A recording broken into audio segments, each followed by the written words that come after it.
গোলামি না আজাদি, গোলামি না আজাদি। অতএব 12 তারিখ প্রথম ভোটটি পড়বে ইনশাআল্লাহ হায়ের পক্ষে গণভোটে। আপনারা সবাই রাজি আছেন? সবাই রাজি? আলহামদুলিল্লাহ। এই কয়জন রাজি হইলে গণভোট পাশ করবে? প্রত্যেকটা মানুষের হাত উঠে ভোট নিশ্চিত করার জন্য আজ থেকে আমরা যুদ্ধে নামবো ইনশাআল্লাহ।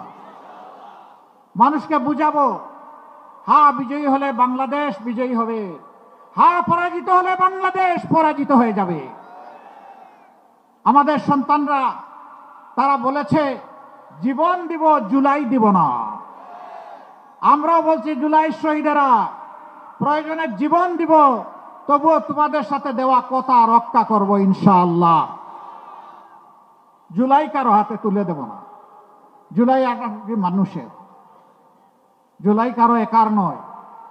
আমাকে মাফ করবেন, আমাদের রাষ্ট্রের বর্তমান দায়িত্বশীল দেশের বাইরে একটা গুরুত্বপূর্ণ দেশে গিয়ে একজনকে বলেছিলেন তিনি মাস্টার মাইন্ড। সর্বপ্রথম আমি মুখ খুলেছিলাম যে আমি এটা মানি না।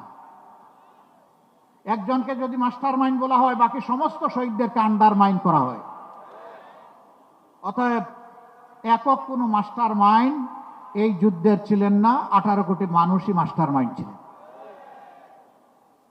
আমরা আপনাদের কাছে ওয়াদাবদ্ধ, আর জুলুমের শাসন ফিরে আসুক আমরা তা চাই না।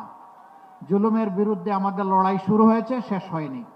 এই জন্য এখনো যুবকদের স্লোগান আবু সাইদ মুগ্ধ, শেষ হয়নি যুদ্ধ। এই যুদ্ধ চলবে ইনশাআল্লাহ। বাংলাদেশের মানুষকে মুক্তির মঞ্জিলে না পৌঁছাতে পর্যন্ত আমাদের যুদ্ধ, আমাদের লড়াই থামবে না। সকল সভ্য দেশের সাথে আমাদের বন্ধুত্বপূর্ণ সম্পর্ক থাকবে, কিন্তু কারো চোখ রাঙ্গানি আমরা মেনে নেব না, কাউকে প্রভু মানব না। সবাইকে বন্ধু মানতে রাজি আছি, বুকে জড়িয়ে আলিঙ্গন করতে রাজি আছি। শর্ত একটা, এখানে অবশ্যই পারস্পরিক শ্রদ্ধাবোধ এবং সাম্য থাকতে হবে। আর এই জাতি কারো কাছে মাথা নত করবে না। আমরা সম্প্রতি কিছু উৎপাত দেখতে পাচ্ছি এখান থেকে ওখান থেকে। বাংলাদেশের মানুষ যখন মুক্তির সন্ধানে তাদের সিদ্ধান্ত নিতে যাচ্ছে, তখন আমাদের আভ্যন্তরীণ ব্যাপারে অনেকে প্রকাশ্যে হস্তক্ষেপ করছেন।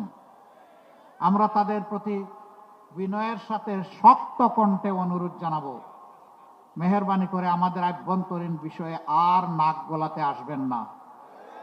এতদিন নাক গলে যে তরল পদার্থ বের হয়েছে, মেহেরবানি করে টিস্যু দিয়ে এখন এটা সামলে নেন। আর নাক গলানো আমরা দেখতে চাই না।